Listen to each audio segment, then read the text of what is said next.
आइए बच्चों, अब यह विषय पढ़ने के बाद हम करेंगे पुस्तक का अभ्यास। तो सबसे पहले देखो प्रश्न 2,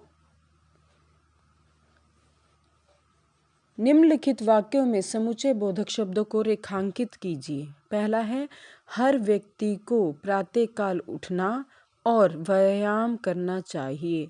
देखो दो कार्य हैं, दोनों कार्य होने चाहिए, इसलिए किससे जोड़ा है? और संयोजक से। ठीक है, तो और को आप रेखांकित करेंगे।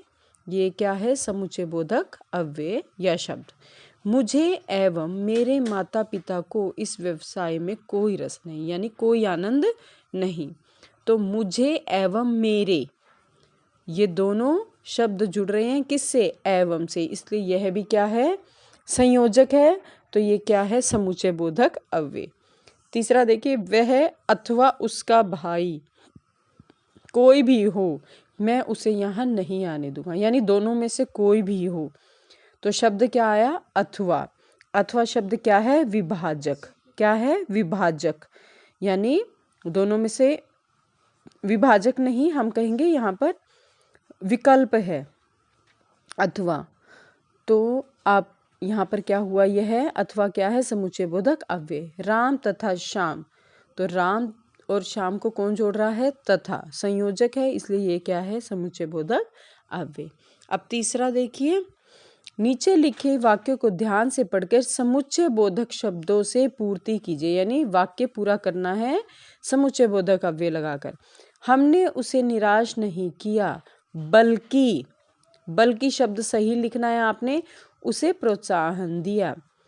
उसने मुझे आवाज़ अवश्य दी, लेकिन मैंने ध्यान नहीं दिया। या तुम आओ या तुम्हारा भाई आए, दोनों में से एक आना है, तो इसलिए या शब्द का प्रयोग आएगा। उस अनाथ की ओर राजा और उसके मंत्रियों ने कोई ध्यान नहीं दिया, यानी वहाँ पर जितने भी थे उन्होंने इस पर ध्यान नहीं दिया।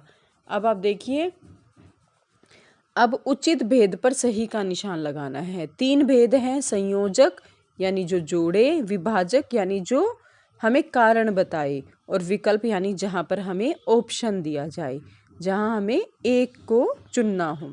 तो और क्या है? संयोजक, किंतु विभाजक या विकल्प सूचक।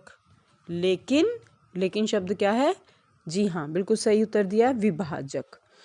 तो इस प्रकार ये आपका समुच्चय बोधक का पुस्तक अभ्यास है। इसे आपने अपनी पुस्तक में करना है और परीक्षा में इसी प्रकार के प्रश्न आपसे पूछे जाएंगे। धन्यवाद।